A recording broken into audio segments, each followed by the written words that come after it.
So I had to buy a new dash cam, and I bought this, the Vycol Orbit one, partially because I liked the way it looked. It looked small. The other part is that the price was cheap. It was on a Black Friday sale for $31 and change, I think is what I paid for this.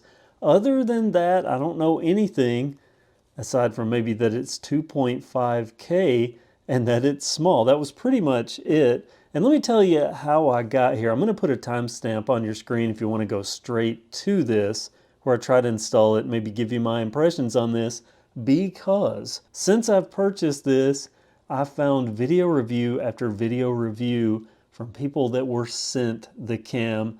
I wasn't sent, well, it was shipped to me, but that's because I bought it. This is my money. And there's a question that I have that's not answered in any of those videos about, I don't think this has a battery and how that works in a non-powered situation.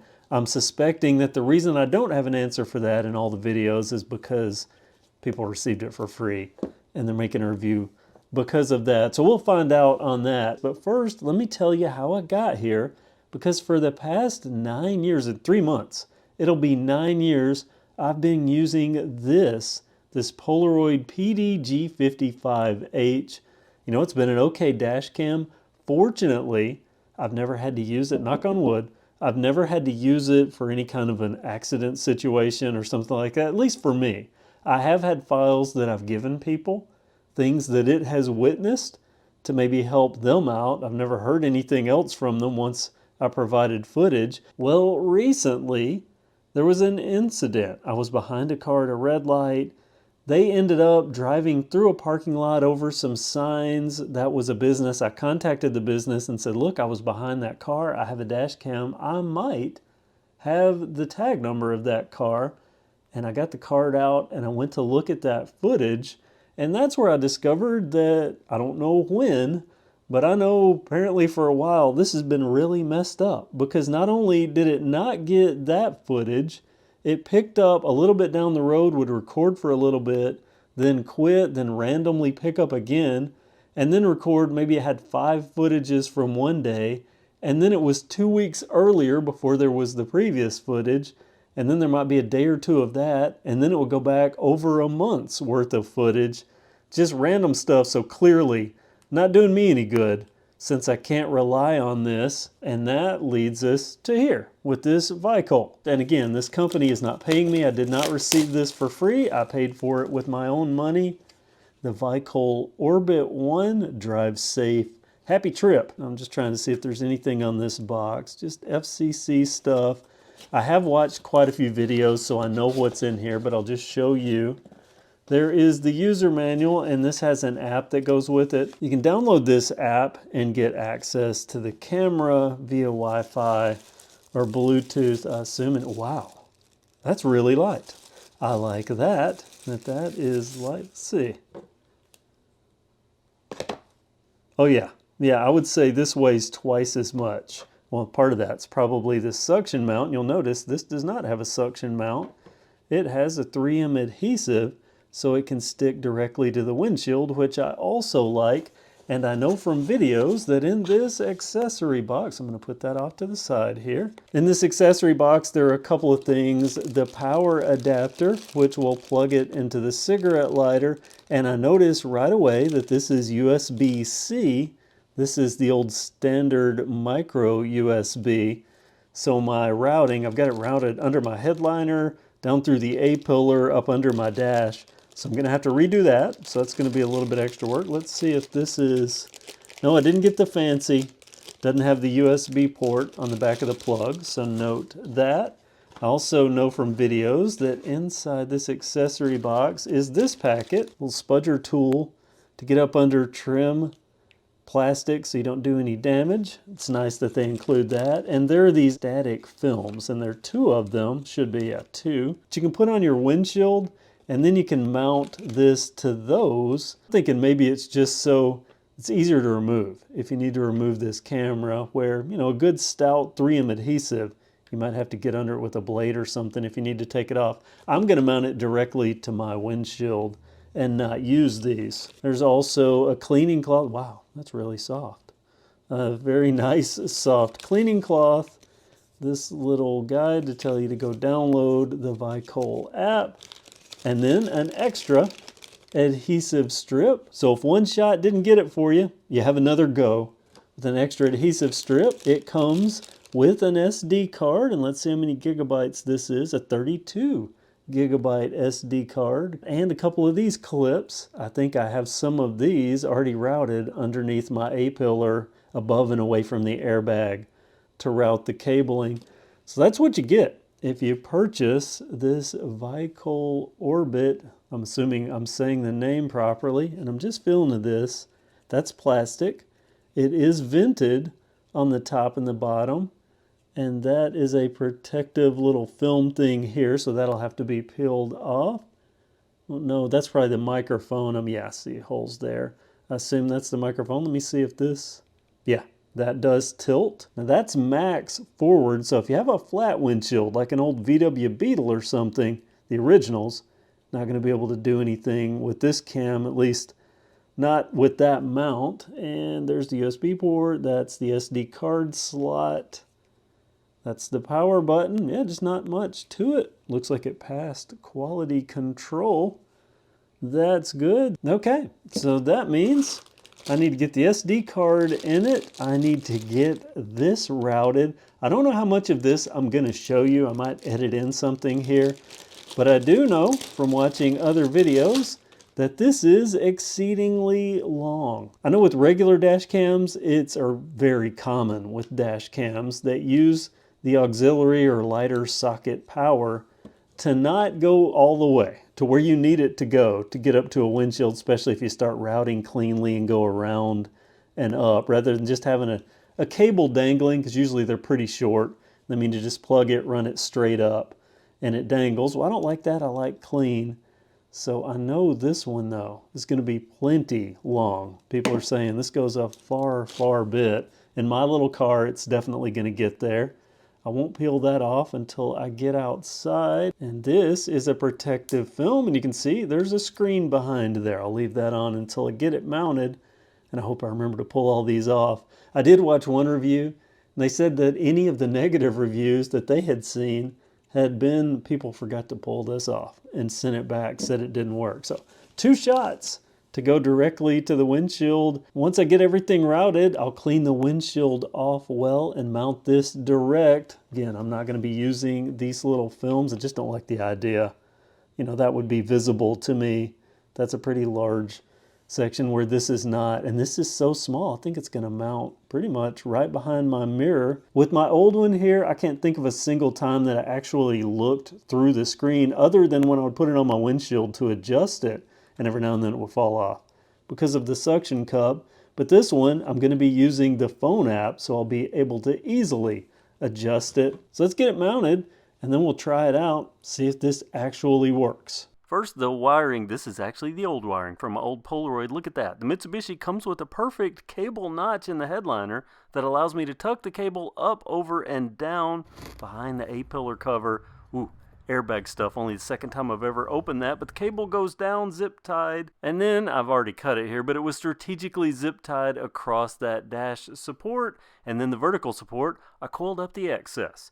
Zip-tied it behind there, fit perfectly, and that allowed me to route down and up right to the cigarette lighter. It's worked for all these years, but here's the new setup, even cleaner, because I was able to hide the camera right there behind the mirror. So teeny tiny in comparison to the old Polaroid dash cam that this is replacing, that it fits perfectly back there. I still have access to the screen if I want to see it, the button, and if I need to unplug it, I have easy access to that, and it also comes off that mount without having to remove the mount from the steering wheel. But look at that, passenger side, you can't even see it when you're sitting in the seated position, and the driving position, I have to bend down forward and look up to see everything. But again, I don't access this screen because I use my phone app for that. But look at this outside. I know there's a glare, but this is what it looks like when you're looking at someone's car. I really couldn't see this if I didn't know it was there. I would never see this. I mean, what about you? What do you think? If you were in front of the car, just kind of back looking at it, say you're driving by, would you think that there is a dash cam in this car? I certainly would. I mean, I know that it's there, and at certain angles, I'm having trouble seeing it. I really have to get like this at specific angles So I'm liking the profile, the small profile, and I'm liking where I mounted it and that it is screen mounted without a suction cup. Now the cabling. I went right back through that notch, just like the old routing, through the headliner, and just like the old routing, down through this A-pillar. Again, that's where the airbag is. Always a butt-clenching moment pulling that off. But I made it happen, and the wire, it zip ties along some wiring that goes right beside the windshield there. And then down under the dash, just like last time, except I used those two clips, those two adhesive clips that came with the camera. One right up at the window dash joint, and then this one. And then I zip tied, strategic loop to keep away from wiring, zip tied across this cross support, and then that vertical support just like last time. I tied up the excess right there. It goes down, up, and right to my cigarette lighter, and yes, I cleaned the dust out of that cap as soon as I saw this, and I straightened the orientation of those lights. But that looks pretty good, right? That's hidden, as well as something with cigarette lighter adapter can be hidden. Very, very clean, a very small camera, very covert, discreet. That's what I like in my dash cams, at least what I like in this one, especially given the price. I'm really impressed. So, boot up.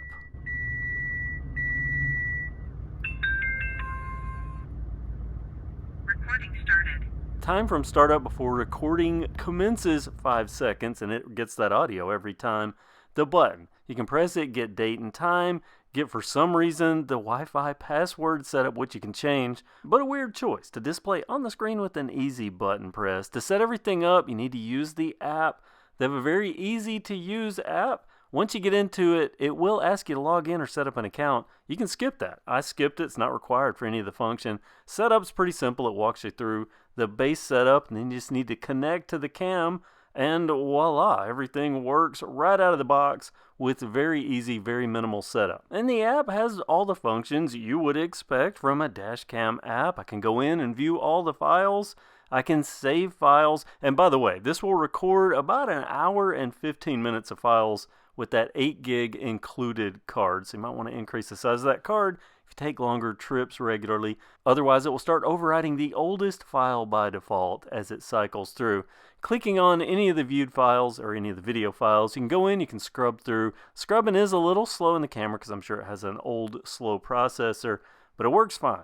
Everything's completely viewable. You can even tilt it, get a landscape view to get a really good look at stuff if you're having to look at it on your phone. The in-app playbacks also include all audio, but because I seem to play my radio every time, I didn't include any of that in this. But that's how it stores files, which I like. It's a good, easy interface as far as file access and storage. My only complaint is saving a file because it's a two-step process. You have to actually go into the file and then download the file, which downloads it into the app, and that takes a little bit. Transferring from the camera into the phone's app, and once that's done, you have to click on another download to download it from the app into your phone. So a bit of an unnecessary double-step process, but it is what it is. It saves all the files, and that's good. Let's go into some of the settings. Obviously, there's the different language settings. You can change it to different date and time formats. And other than having a logout option in the app, I can't see that having an account really does anything. Going back to the main app screen where it loads the live view, there are a couple of icons. You can start and stop video with that video icon. You can press that picture button and take a picture. You can also do that with the voice command, but you have to know the exact command, which is take photo. And one thing I really like about this app, it's kind of an old no frills look, but I do like that they included a microphone button there, so I can turn on and off the mic from the main screen of the app. Very convenient.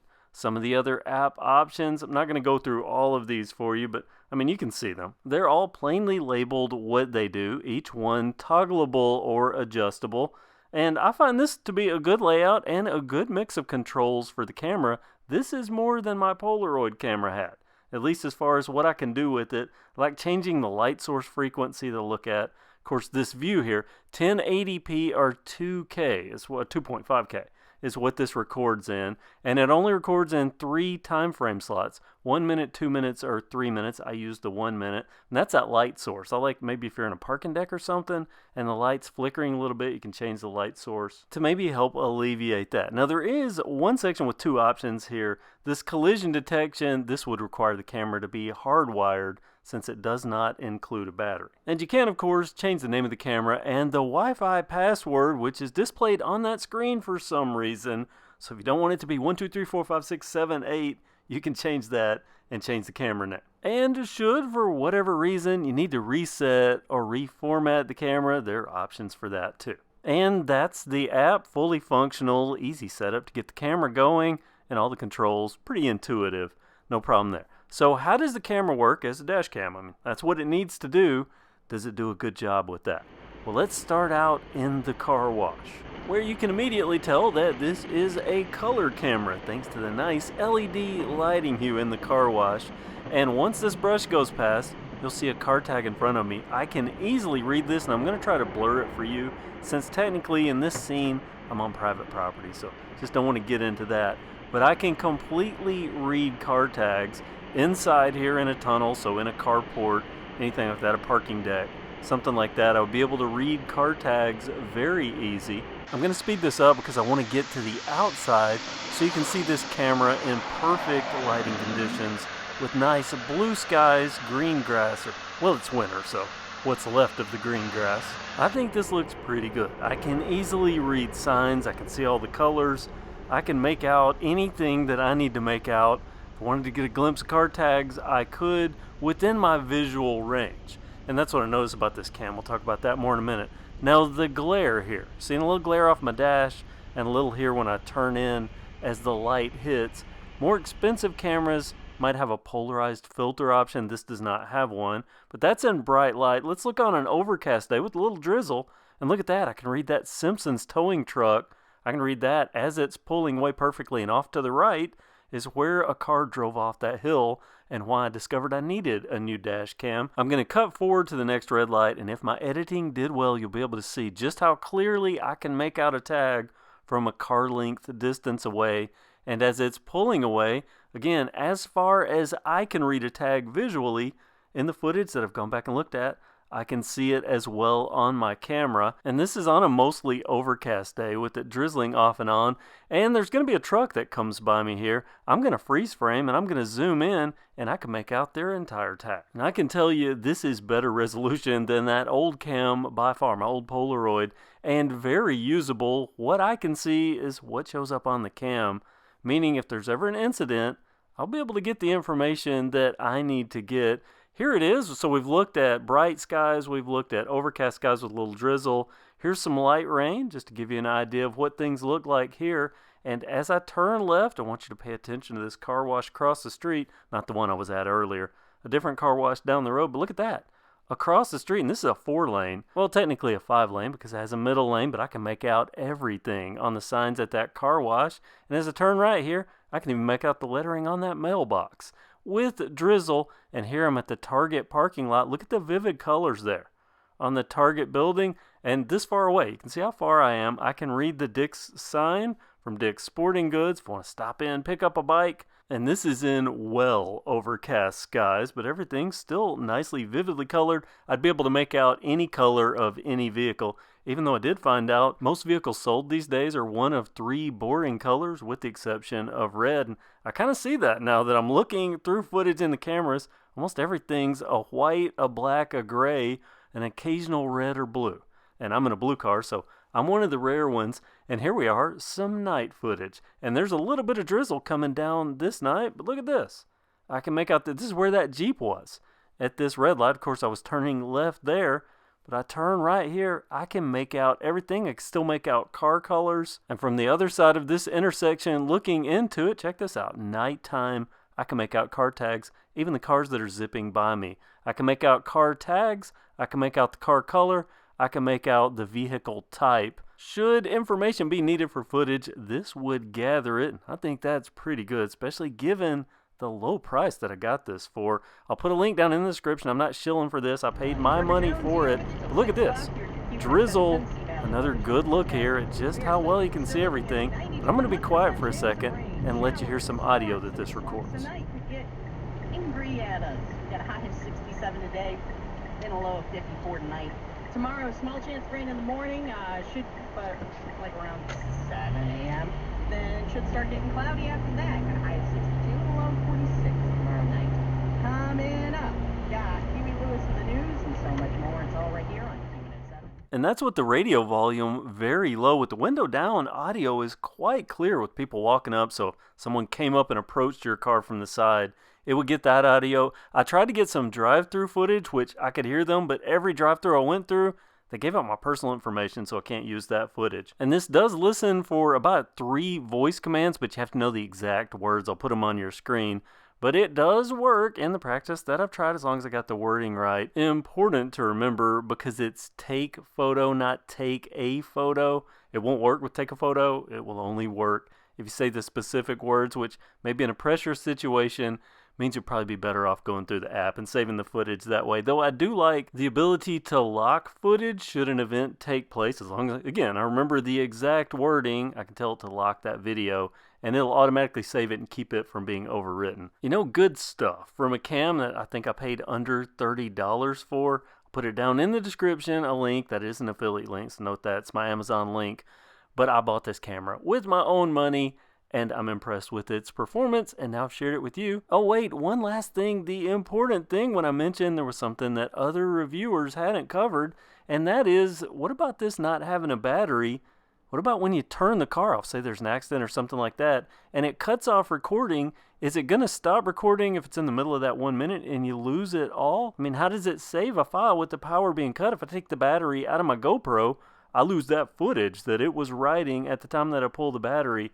Well, there's about to be an SUV pull in here, and I want you to watch. It's going to drive in front of me, and I turned the car off right as it passed that gray car to the right. So on the other side of the bumper of that gray car, and I want you to see where it's at when the camera turns off, because what it appears happens with this camera, it writes as it's recording and somehow saves the file as it's going.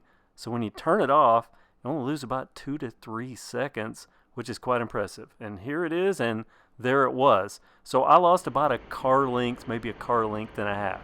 So if there was an accident, you get everything leading right up to it, even probably the crunch, if it somehow cut the power. And that's the camera. That's my experience with it. I'm pretty impressed. What do you think? Comment below. Thanks for watching, and have a great day.